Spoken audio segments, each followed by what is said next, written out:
खुश आमदीद इस्तकबाल करते नाजरीन आपका कश्मीर उज़्मा में मैं हूँ आपका मेज़बान शबीर वानी। पेश है अब तक की अहम तरीन खबरें। वज़ीर-ए-आज़म नरेंद्र मोदी ने एक बार फिर से पहलगाम हमले के कसूरवारों और उनके हामियों को सबक सिखाने का किया है। कहा मुलव्वसिन के खिलाफ होगी पुख्ता और फैसला कौन कार्रवाई। पाकिस्तान के अलावा पूरी दुनिया मिलिटेंसी के खिलाफ हुई है मुत्तहिद। अब मिलिटेंटों के मुकम्मल खात्मे का आया है वक्त। इधर जम्मू कश्मीर के वज़ीर आला उमर अब्दुल्ला ने आज दिल्ली में वज़ीर-ए-आज़म नरेंद्र मोदी से की मुलाकात के दौरान दोनों रहनुमाओं की पहलगाम हमले के बाद पैदाशुदा सूरत हाल पर हुआ तबादला ख्याल। सरहदों पर तनाव बरकरार। पाकिस्तानी फौज की कपवाड़ा, उड़ी और अखनूर इलाकों में मुसलसल नौवीं बार बिला इश्तियाल फायरिंग। सरहद पर तैनात फौजी जवानों ने भी दिया मुस्तैदी के साथ जवाब। लगातार गोलाबारी के बाइस सरहदी बस्तियों में फैल गया है खौफ व हरास। पहलगाम हमला कौमी तहकीकाती एजेंसी ने जम्मू के कोट बलवाल जेल में मुकीद दो मिलिटेंटों मुश्ताक अहमद और निसार से की पूछताछ। दोनों मिलिटेंट अप्रैल 2023 से हैं कैद। उन्हें राजौरी जिला में शहरियों पर हमले और आईडी धमाके में मुलविस होने पर किया गया था गिरफ्तार। एनआईए की कई टीमें शवाही जमा करने और एनी शाहिदीन समेत मुतासरा खानदानों से तफ्तीश में है मसरूफ। महाराष्ट्र, उड़ीसा और मगरबी बंगाल समेत मुख्तलिफ रियासतों में मुतासरा खानदानों के बयानात किए जा रहे हैं कलमबंद। इधर अक़वाम मुत्तहिदा में पाकिस्तान के मुस्तकिल मंदूब मुनीर अकरम का बयान आया सामने। कहा भारत की जानिब से फौजी कार्रवाई का खतरा है मौजूद। अकरम ने आलमी बरादरी से की मुदाखलत की अपील। कहा भारत पर कशीदगी कम करने के लिए बैनुल-अक़वामी दबाव हो रहा है गैर मुवस्सिर साबित। मुनीर अकरम ने अक़वाम मुत्तहिदा के सेक्रेटरी जनरल से भी की मुलाकातें और हिंद पाक का दौरा करने के लिए किया मदऊ।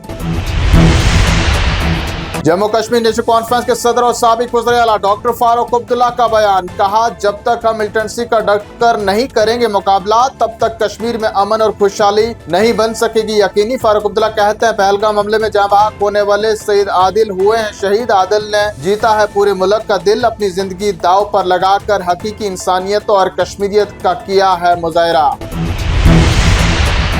पहलगाम हमले से मुतल्लिक डॉक्टर फारूक अब्दुल्ला के बयान पर भड़क उठी महबूबा मुफ्ती। कहा पहलगाम हमले में कश्मीरियों को मुलविस करार देना है तशवीशनाक। एक सीनियर रहनुमा की हैसियत से और कश्मीरी होने के नाते फारूक अब्दुल्ला का ये बयान तकसीम पैदा करने वाले बयानियों को दे सकता है हवा। महबूबा मुफ्ती मजीद कहती हैं ऐसे बयानात कुछ मीडिया चैनल्स को ये मौका करते हैं फराहम वो कश्मीरियों और मुसलमानों को कर सके मजीद बदनाम।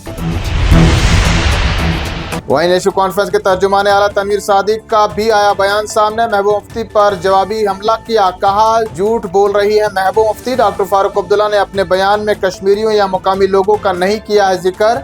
महबूबा मुफ्ती का पोस्ट है हकीकत से कोसों दूर। तनवीर सादिक मजीद कहते हैं महबूबा मुफ्ती करे साबित या पोस्ट को हज़फ करके मांगे माफी। सियासी जमातों की एक दूसरे पर इल्जाम तराशियां। पीपल्स कॉन्फ्रेंस के सरबराह सजाद गनी लोन ने मुकामी सियासी जमातों से एक दूसरे पर सियासी इल्जाम तराशी से परहेज करने की अपील। कहा सियासत करने के लिए हमें और भी मिल सकते हैं मौके।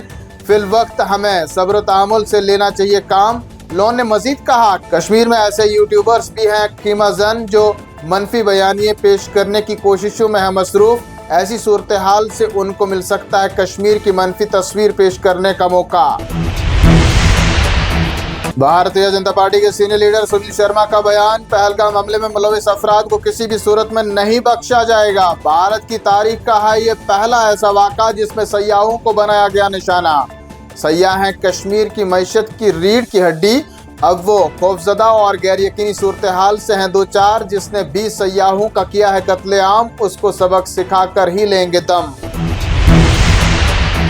हिंदुस्तान का पाकिस्तान के खिलाफ एक और अहम इकदाम। पाकिस्तानी परचम वाले बहरिया जहाजों की हिंदुस्तान की किसी भी बंदरगाह पर दाखिले पर आयद कर दी गई पाबंदी। हुकूमत ने कहा अवामी मफाद और हिंदुस्तानी जहाज रानी के मफाद में निफाज किया गया है ये हुक्म। ये हिदायत फौरी तौर पर होगी नाफिजुल अमल। अगले अहकामात तक रहेगी नाफिज।